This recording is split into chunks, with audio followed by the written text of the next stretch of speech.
Zero Malabar സഭയുടെ major arch bishop ഏറ്റവും ആദരണീയനായ തൊട്ടിൽ റഫായേൽ മെത്രാപ്പൊലീത്ത, നമ്മുടെ വലിയപിതാവ് ഏറ്റവും പ്രിയങ്കരനായ ജോസഫ് പള്ളിക്കാപ്പുറം വലിയപിതാവ്, പ്രിയപ്പെട്ട ഫോട്ടോസ് ജുലൂസിച്ച, പ്രിയങ്കരനായ വിൻസെൻ്റ് അച്ഛ, രൂപതയുടെ മറ്റ് 3 എല്ലാളച്ചന്മാരെ, കത്തീഡ്രൽ വികാരിച്ച, കൊറോണ വികാരിച്ചന്മാരെ, മറ്റ് വൈദികരെ, സമർപ്പിതരെ, വയലിൽ പിതാവിൻ്റെ കുടുംബാംഗങ്ങളെ, പ്രിയപ്പെട്ട മറ്റ് സഹോദരങ്ങളെ, നമ്മളിന്ന് നമ്മളുടെ എല്ലാവരുടെയും ഹൃദയത്തിൽ ഇടം പിടിച്ചിരിക്കുന്ന സെബാസ്റ്റ്യൻ വയലിൽ തിരുമേനിയുടെ 39ാമത് സ്വർഗപ്രവേശനത്തിൻ്റെ ഓർമ്മ അനുഷ്ഠിക്കുകയാണ്.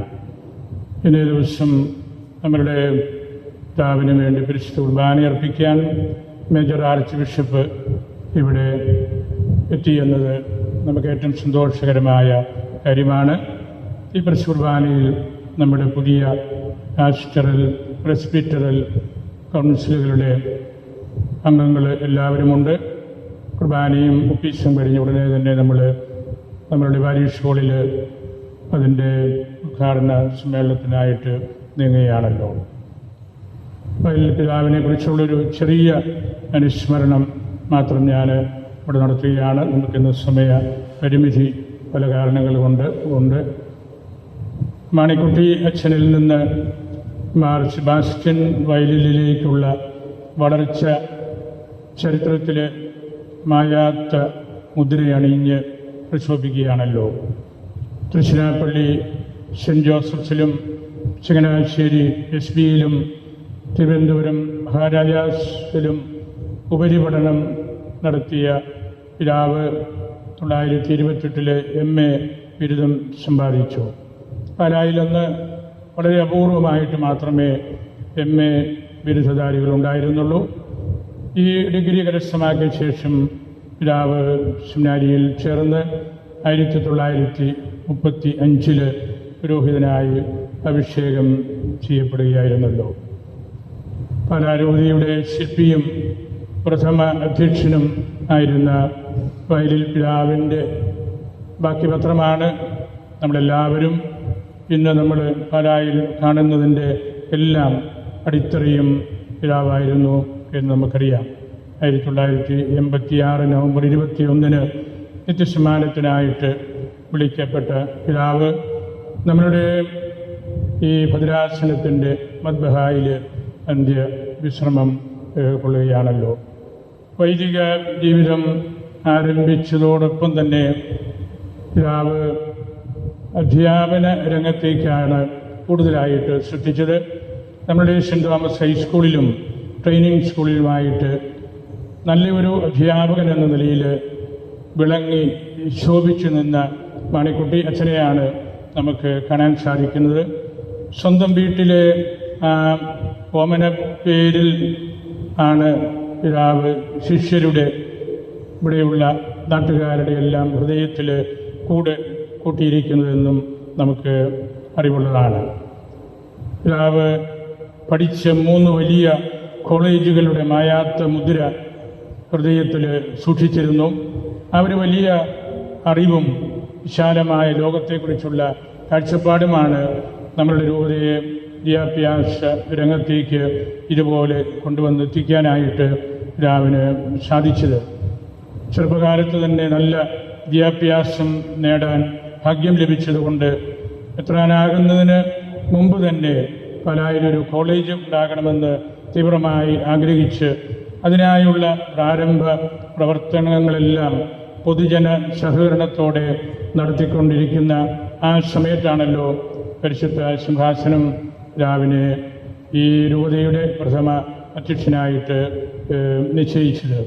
അങ്ങനെ പാലായിക്ക് വലിയ അനുഗ്രഹമായി പിതാവിനെ മേൽപ്പെട്ട സ്ഥാനത്തേക്ക് കോൺസെക്രേറ്റ് ചെയ്തത് നമുക്കെല്ലാവർക്കും ഹൃദയത്തിലുള്ള കർദിനാൾ ടീച്ചറിൻ്റെ തിരുമേനിയാണ്. റോമിൽ വെച്ച് സെൻറ്റ് തെരേസാസ് പള്ളിയിലായിരുന്നു ആ കർമ്മം.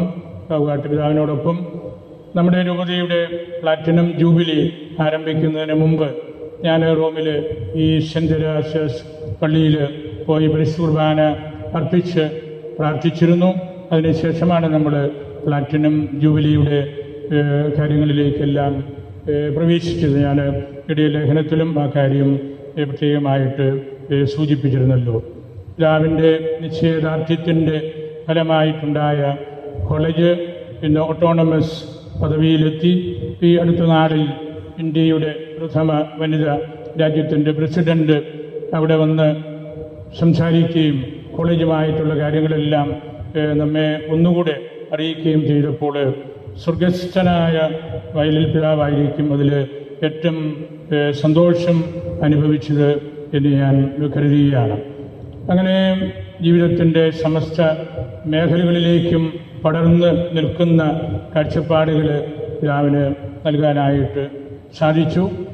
അധ്യാപകർ നിർവഹിക്കുന്നത് അതിപാവനമായ പ്രേക്ഷിത പ്രവൃത്തിയാണ്. പിതാവിൻ്റെ വാക്കുകളാണ്. വിദ്യാലയങ്ങളിൽ പാവനമായ ഒരു അന്തരീക്ഷം പരിരക്ഷിക്കുന്നതിനായുള്ള കടമ അവരിൽ നിക്ഷിപ്തമാണ്. വിദ്യാർത്ഥികൾ അവരിൽ മാതൃകാ പുരുഷന്മാരെ കാണണം.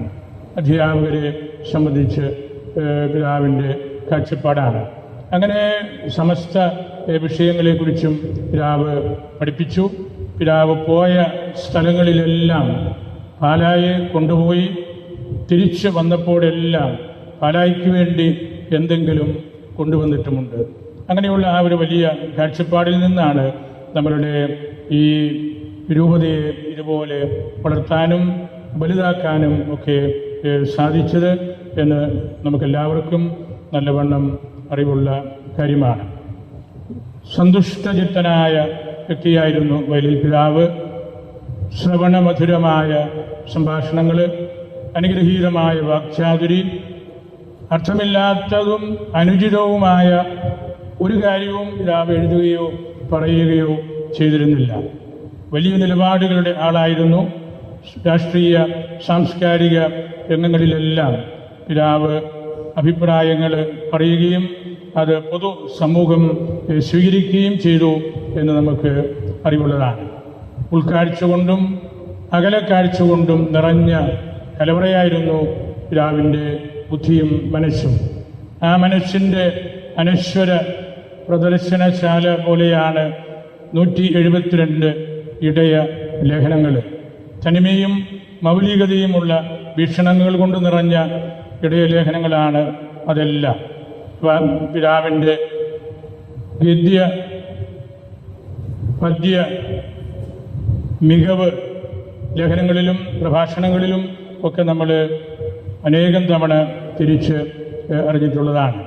ഏറ്റവും വലിയ ഒരു കാര്യം പിതാവിൻ്റെ മിഷണറി കാഴ്ചപ്പാടാണ്. Saint Thomas missionary society MST പിതാവിൻ്റെ ഹൃദയത്തിൽ പിറന്ന ഒരു കാര്യമാണ്. MST ഇന്ന് വളർന്ന് വലുതായി. MSTയുടെ അധ്യക്ഷൻ ബഹുമാനപ്പെട്ട വിൻസെൻ്റ് അച്ഛൻ ഈ കുർബാനയിൽ വലിയ പിതാവിനോടൊത്ത് ഉള്ളത് നിങ്ങൾക്ക് ഇപ്പോൾ കാണാവുന്ന കാര്യവുമാണ്. അതുപോലെ തന്നെ പിതാവിൻ്റെ ദീർഘവീക്ഷണത്തിൻ്റെ ഫലമായിട്ട് അൽഫോൻസ കോളേജും BEd കോളേജും നിരവധിയായ സ്കൂളുകളും എല്ലാം ഉണ്ടായി. വിശ്വാസ പരിശീലന മേഖലയിൽ പിതാവ് വളരെയേറെ ശ്രദ്ധിച്ചു, മുൻഗണന നൽകി. കുടുംബങ്ങൾക്ക്, കുട്ടികൾക്ക്, മാതാപിതാക്കൾക്ക്, യുവതീയുവാക്കന്മാർക്ക് എല്ലാം പിതാവിൻ്റെ പ്രത്യേകമായിട്ടുള്ള കരുതൽ ഉണ്ടായിരുന്നു. ഫാമിലി അപ്പോസ്റ്റലേറ്റുമായിട്ട് ബന്ധപ്പെട്ട് പിതാവ് പറഞ്ഞ വാക്ക്, മാതാപിതാക്കൾക്ക് ശിശുക്കളേക്കാൾ വിലയേറിയതായി എന്ത് സമ്പത്താണ് ഉള്ളത്? ശിശുക്കൾ നമ്മുടെ അമൂല്യ നിധികളാണ്. രാജ്യത്തിൻ്റെയും സമുദായത്തിൻ്റെയും സഭയുടെയും ഭാവി ഭാഗധേയം അവരെ ആശ്രയിച്ചാണ് ഇരിക്കുന്നത്. ശിശുക്കൾ ദൈവത്തിൻ്റെ സ്നേഹവാചനങ്ങളും മിശിഹായുടെ രക്തത്തോളം വിലയുള്ളവരുമാണ്. ഫാമിലി അപ്പോസ്റ്റലേറ്റിൻ്റെ ഫൗണ്ടേഷൻ സ്റ്റോണായിട്ട് നിൽക്കുന്ന കാര്യവും അതുതന്നെയാണല്ലോ.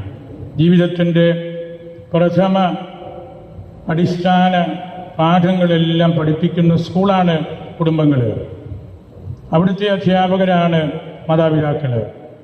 പരിശുദ്ധ മദ്ബഹായിലേക്ക് വേണ്ട പുഷ്പങ്ങൾ ശേഖരിച്ചു വയ്ക്കുവാനുള്ള തോട്ടങ്ങൾ യഥാർത്ഥത്തിൽ ഈ കുടുംബങ്ങളാണ്.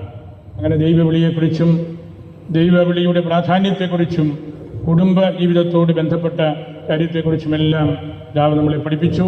നമ്മൾ നടത്തിയ 2 വലിയ മിഷൻ സംഗമങ്ങൾ രാമപുരത്തും ഈ വർഷം പ്രവിത്താനത്തും വളരെയേറെ ഈ രൂപതയുടെ ആധ്യാത്മികമായിട്ടുള്ള നിലപാട്, ദൈവശാസ്ത്രപരമായ നിലപാട്, ദൈവാരാധനാക്രമമായ നിലപാടുകളെല്ലാം ലോകത്തെ അറിയിച്ച കാര്യവും കൂടിയായിരുന്നു. ദീപിക പത്രം തുടങ്ങിയപ്പോൾ മാണിക്കത്തനാർ ആദ്യ ദിവസത്തെ പത്രത്തിൽ കുറിച്ചു, സത്യപ്രകാശമിതം ശുഭവൃത്ത പത്രം. നല്ല വൃത്താന്ത പത്രത്തിൻ്റെ ലക്ഷ്യം സത്യത്തെ പ്രകാശിപ്പിക്കുകയാണ്. അതാണ് ദീപിക എന്ന് മാണിക്കത്തനാർ എഴുതിയ കാര്യം വലിയ പിതാവ് വളരെ കൃത്യമായ രീതിയിൽ സ്വന്തമാക്കിയിട്ടുണ്ട്. പിതാവ് സാന്ത്വന പ്രകാശത്തിൽ മുമ്പോട്ട് പോയ ആളാണ്. സ്വന്തം രൂപത ബുള്ളറ്റിന് നൽകിയ പേരും അതുതന്നെയാണ്. അത് വെറുമൊരു ബുള്ളറ്റിനല്ല, പരാരൂപതയെ എന്നും നയിക്കേണ്ട പ്രകാശമാണ്, സാന്ത്വനമേകുന്ന പ്രകാശമാണത്. ദൈവത്തിൻ്റെ സഭയാണ് സാന്ത്വന പ്രകാശം. ഇരുളകറ്റുന്ന ഈ സാന്ത്വന പ്രകാശത്തിൻ്റെ പ്രഭ പരന്ന് ഒഴുകട്ടെ എക്കാലവും എന്ന് നമുക്ക് പ്രാർത്ഥിക്കാം. മാർവയലിൽ എന്നും ഒരു സാന്ത്വന പ്രകാശമാണ്. സാന്ത്വന പ്രകാശമായി ഉള്ളിൽ അനുഭവിച്ചറിഞ്ഞ ദൈവിക നിറവ് പിതാവിൻ്റെ കാഴ്ചപ്പാടുകളെ വിശാലമാക്കി, ഒപ്പം ദൈവോന്മുഖവും മനുഷ്യോന്മുഖവുമാക്കി. ഒരു വയലിൽ സംസ്കാരം എക്കാലവും നിലനിൽക്കും. പിതാവിൻ്റെ ഇമ്മോർട്ടൽ ടെസ്റ്റമെൻ്റാണ് ഇവിടെ നമ്മൾ കാണുന്ന ഒട്ടുമിക്ക കാര്യങ്ങളും. വയലിൽ പിതാവ് ഒരു സ്ഥിതിയല്ല, ഒരു ഗതിയാണ്, ഒരു ഒഴുക്കാണ്, ഒരു ഓറിയൻറ്റേഷനാണ്. അത് ഒഴുകി ഒഴുകി എല്ലാവർക്കും സമകാലികനാകുന്നു എന്നതാണ് ആ ശുശ്രൂഷയുടെ, ആ കാഴ്ചപ്പാടുകളുടെ, ആ പ്രഭാഷണങ്ങളുടെ, ഇടയലേഖനങ്ങളുടെ എല്ലാം അകക്കാമ്പ്. ഇസ്രായേലിൽ ഒരു പഴഞ്ചൊല്ലുണ്ട്, ഒലിവ് ഒരിക്കലും മരിക്കുകയില്ല, പുനർജനിക്കുക മാത്രമാണ്. പുനർജനിക്കുന്ന ഒരു വയലിൽ സ്മൃതിയിലാണ് നമ്മൾ ഇന്ന് എല്ലാവരും. ഇവിടെ രൂപതയുടെ പ്രധാനപ്പെട്ട പ്രാതിനിധ്യ സ്വഭാവമുള്ള എല്ലാവരും ഉണ്ട്.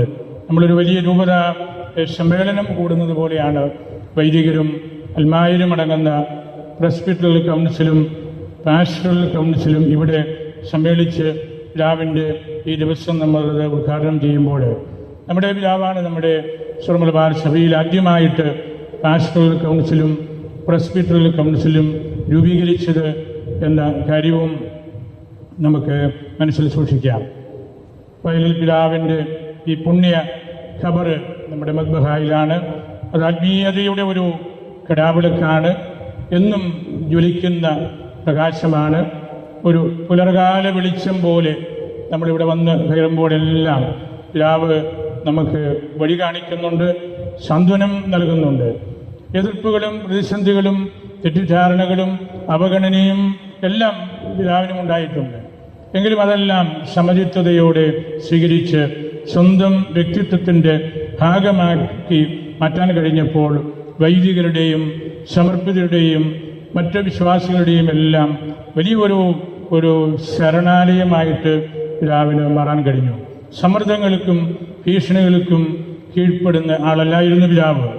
നിർഭയനായ വ്യക്തിയായിരുന്നു. എതിർപ്പുകളുടെ നടുവിലും വിരലുകൾക്ക് വിറയലില്ലാതെയും നാവിന് വല്ലാതെ വിക്കലില്ലാതെയും എഴുതുവാനും പറയുവാനും പിതാവിന് കഴിഞ്ഞു എന്നത് നമ്മൾ പഠിക്കേണ്ട പാഠമാണ്. ഈ രൂപതയ്ക്ക്, ഈ ദേശത്തിന്, ഈ സഭയ്ക്ക് ഇത്ര സമൃദ്ധമായ നേതൃത്വം നൽകിയ പിതാവിൻ്റെ സ്മരണകൾ ഇനി നമ്മൾ ഹൃദയത്തിൽ സൂക്ഷിക്കുകയാണ്. നമ്മൾ ഭാഗ്യപ്പെട്ടവരാണ്. ഈ രൂപതയെ ഇതുപോലെ വളർത്തി വലുതാക്കി അതിൻ്റെ ദൈവശാസ്ത്രപരവും ദൈവാരാധനക്രമപരവുമായ കാര്യങ്ങളിൽ ഉറച്ചു നിൽക്കാൻ സാധിക്കുന്നത്.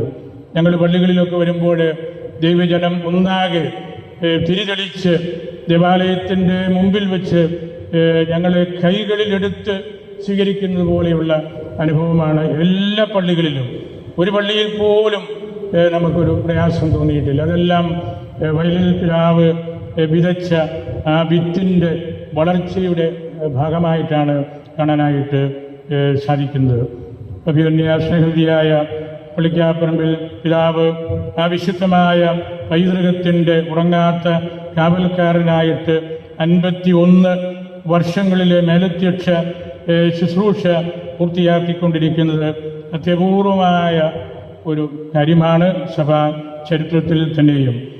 എളിയവനായ എനിക്കും 10 വർഷങ്ങൾ സഹായമെത്രാൻ എന്ന നിലയ്ക്ക് ജേക്കബ് മുരിക്കൻ പിതാവിനും ഈ ശുശ്രൂഷയോട് ചേർന്ന് നിൽക്കാനായിട്ട് സാധിച്ചതും ഭാഗ്യമായിട്ട് ഞാൻ കരുതുകയാണ്.